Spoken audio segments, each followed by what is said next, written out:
आखिरकार 10 साल के इंतजार के बाद और जम्मू कश्मीर में 370 धारा हटाने के बाद अब जम्मू कश्मीर में विधानसभा चुनाव होने वाले हैं। हाल ही में चुनाव आयोग के द्वारा तारीखों का ऐलान भी कर दिया गया है, जिसमें जम्मू कश्मीर और हरियाणा जैसे राज्यों में विधानसभा चुनावों को शामिल किया गया है।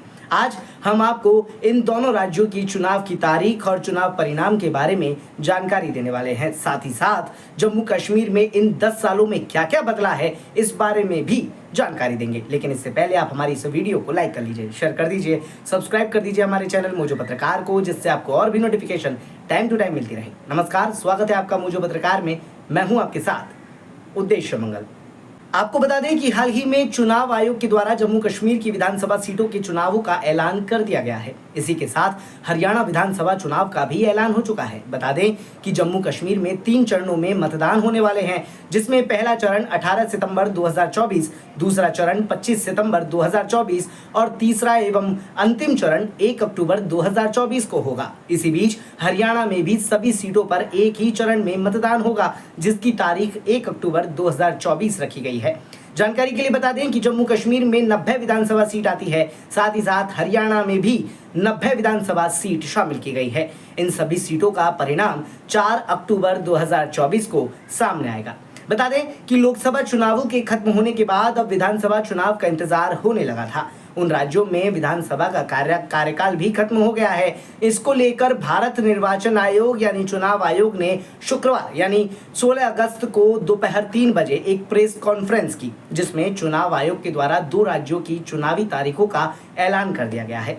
बता दें कि जम्मू कश्मीर में 370 धारा हटने के बाद और राज्य को केंद्र शासित प्रदेश में बदलने के बाद से चुनाव नहीं हुए थे, जिसका इंतजार सबको था और आखिरकार वो चुनाव अब होने वाले हैं। आइए अब आपको बताते हैं कि 10 सालों में जम्मू कश्मीर में आखिर कितना बदलाव आया है। जानकारी के लिए बता दें कि जम्मू कश्मीर अब राज्य नहीं रहा, लद्दाख अब जम्मू कश्मीर का हिस्सा नहीं रहा। केंद्र के शासन के तहत जम्मू कश्मीर में चुनाव होने वाले हैं। अब 6 साल की जगह 5 साल की सरकार होगी। मुफ्ती मोहम्मद सईद की गैर मौजूदगी में चुनाव होने वाले हैं। 370 हटने के बाद से ये पहला विधानसभा चुनाव होगा।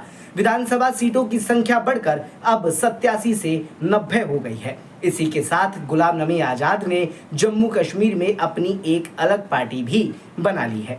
बता दें कि जम्मू कश्मीर में पिछले काफी समय से विधानसभा चुनाव करवाने को लेकर मांग की जा रही थी। इसको लेकर सुप्रीम कोर्ट में याचिका दाखिल की गई, जिसके बाद सुप्रीम कोर्ट ने भारत सरकार और चुनाव आयोग को 30 सितंबर तक राज्य में चुनाव कराने का आदेश दिया था। इस बीच चुनाव आयोग ने जम्मू कश्मीर का दौरा भी किया। आपको बता दें कि जम्मू कश्मीर में आर्टिकल 370 निरस्त होने के बाद ये पहली बार होगा जब यहाँ विधानसभा चुनाव होंगे। इससे पहले लोकसभा चुनावों का आयोजन किया गया था। यहाँ आखिरी बार 2014 में विधानसभा चुनाव हुए थे। उस समय राज्य में 87 विधानसभा सीटें थी। अब जम्मू कश्मीर विधानसभा में सीटों की संख्या 90 हो गई है। इनमें से 43 सीटें जम्मू और 47 सीटें कश्मीर में है। तो ये है जम्मू कश्मीर से जुड़े कुछ खास तथ्य। खैर, आपको ये जानकारी कैसी लगी, अपना जवाब हमारे कमेंट बॉक्स में जरूर दीजिएगा। बने रहिए मोजो पत्रकार के साथ। नमस्कार।